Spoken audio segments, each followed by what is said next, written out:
Shalom. This is going to be a quick one. This is the book of Revelation, chapter 20, verse 12. And I saw the dead, both small and great, stand before power Yahweh, and the books were open, and another book was open, which is the book of life. And the dead were judged out of those things which were written in the books according to their works. First and foremost, call Yahweh Bahashem, Yahweh Shai, Bahashem, Rahab Chakadash. The honors to the elder apostles of Bishop GMS, ruling well, teaching us truth on the highways and hedges, week in and week out, risking their life for freedom to do so. Alright, Yahweh meaning he is to be, he exists, and Yahweh Shai meaning he saves, he delivers, who this world ignorantly calls God and Jesus Christ. Alright, so Revelation 20 and 12. Alright, so I pulled it up in the Google to see what the breakdown of GMS elder apostles would be. Alright, so it says here that the elder apostles of Great Millstone GMS, a prominent Israelite camp in Little Rock and worldwide. They put that because it's where I'm located. And teach that Revelation 20 and 12 describes the literal great white throne judgment. Right? Shout out to the elder apostle here, Little Rock and the Northwest GMS camp in Little Rock. Shalom, shalom. I said they interpret this verse with three core theological points. The books and works. The multiple books open represent the meticulous physical records of every individual's earthly deeds, works, and transgressions. They teach that no one can stand before power Yahweh based on good deeds alone. The book of life. This is the singular book containing the names of the hopeful elect, specifically the 144,000 and the 1/3 remnant of the nation of Israel, who will achieve salvation and rulership during the kingdom of heaven on earth. All right, the Heavenly Father's will be done on earth as it is in heaven. Right?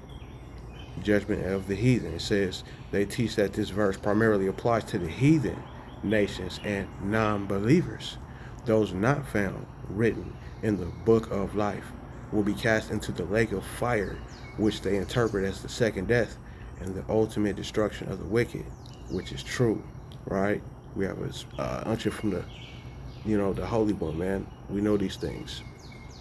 So I said how the elder apostles of GMS view the term Black Hebrew Israelites. All right, for those of you who don't realize what that really is, that term really is, we just Hebrew Israelites.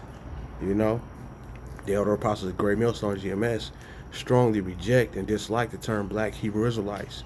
That means, yes, it is so. All right, they view it as a derogatory, inaccurate label created by outside media, critics, and academic institutions to mischaracterize their identity. That's correct. Their specific objections to the term include black is a color, not a nation. They teach that black is merely a color or a social construct, not a nationality or biblical lineage. All right, right. There's no country called black. So why are you calling so-called Negroes black? That's crazy. They argue that nobody's skin is literally the color black, which is true. And using it minimizes their true heritage. Right? This is what the Edomites done. The Edomites are the so-called white T-man on the earth. The twin brother of Jacob, his wicked evil twin. Okay, he was a Grecian. Okay, Macedonian. Okay, they was Romans, and now they calling themselves Caucasians and so-called white T. But we really know biblically they're the Edomite. All right, so it says exclusion of other tribes.